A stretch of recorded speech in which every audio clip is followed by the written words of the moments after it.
Okay, average rate of change. It is also known as the difference quotient. It is the slope of a line through 2 points on a function's graph. Here's a graph of a function y equals f of x. And here's a point, here's a value of x, so here's the point x by f of x. Move to the right h, write a distance h to the point x plus h. So this is the point x plus h by f of x plus h.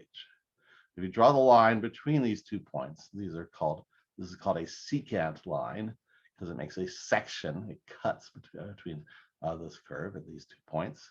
And the slope of this secant line is the difference quotient. The slope is rise over run. The rise is the difference in the y values, f of x plus h minus f of x.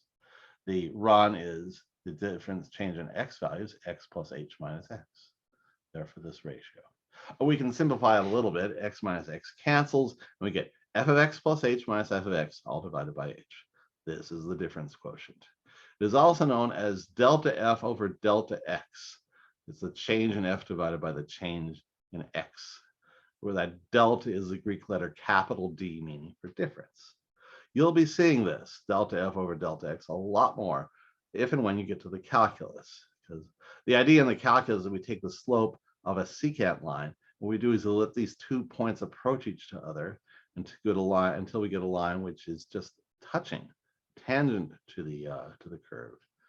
Tangent for the word meaning to touch. And so we talk, and then we do what's called take a limit, and thus get something called the derivative, or Newton called a fluxion, which I think is a better name, referring to the rate of change at an instant. The difference between a difference quotient and a fluxion is that a difference quotient is like finding how fast your car went by checking the odometer at the beginning and end of the trip, and also comparing it to how long it took to drive. Whereas a fluxion, a derivative, is like looking at the speedometer. So examples. Here we have what is the net change, how much x to y changed, and the average rate of change between these 2 points. It goes from 0 to 6 and 5 to 2. Net change is the value change in the y values. 2 minus 6 is a negative 4. It goes down 4 points, 4 units. Average rate of change will be change in the y values, 2 minus 6 over 5 minus 0. That comes to negative 4/5. All right. Here we have a function h of t equals negative t plus 3/2. Find the net change and average rate of change between -4 and -1. Okay, so we make a table of t and h of t. We take t equal -4 here and here. We take t equals 1 here.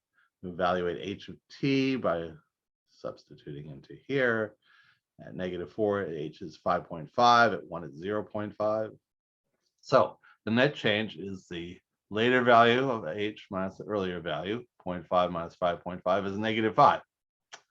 Whereas the average rate of change,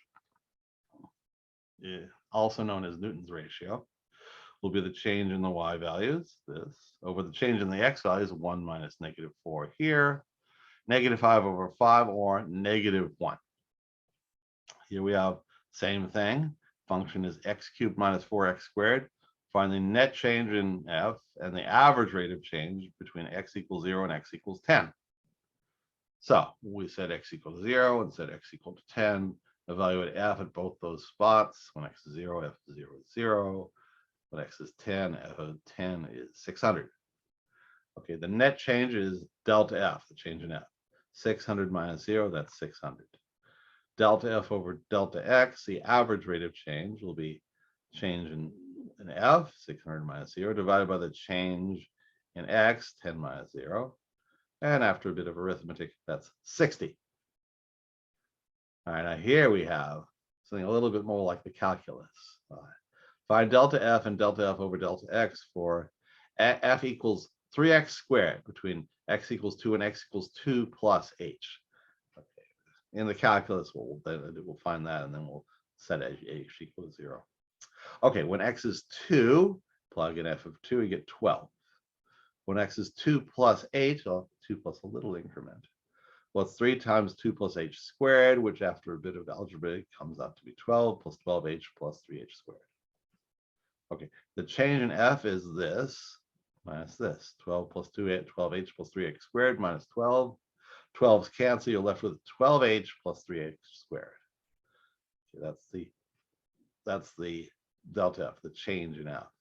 The average rate of change is delta f over delta x. So it'll be this 12h plus 3h squared divided by 2 plus h minus 2.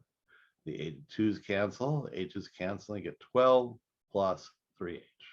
Now, in the calculus, what you then do is you set 3h equal to 0 and say that the derivative of f at 2 is 12. The only problem is that if you set h equal to 0, then here we're getting 0 divided by 0, and that's a mathematical headache. But we'll get to that later. You'll get to that later. Here we have g of x is 1 over x. Find delta g and delta g over delta x between x equals 1 and x equals a. When x is 1, g of x is 1 over 1, or 1. When x is a, g of x is 1 over a. So delta g will be this minus this, 1 over a minus 1, which after some algebra is 1 minus a over a. Okay, that's delta g. Delta g over delta x will be this thing, 1 over a minus 1, divided by a minus 1, the change in x. So 1 minus a over a minus 1. The a minus 1 and the 1 minus a cancel, leaving a negative 1, and you get negative 1 over a. Okay. All right, that's it for now.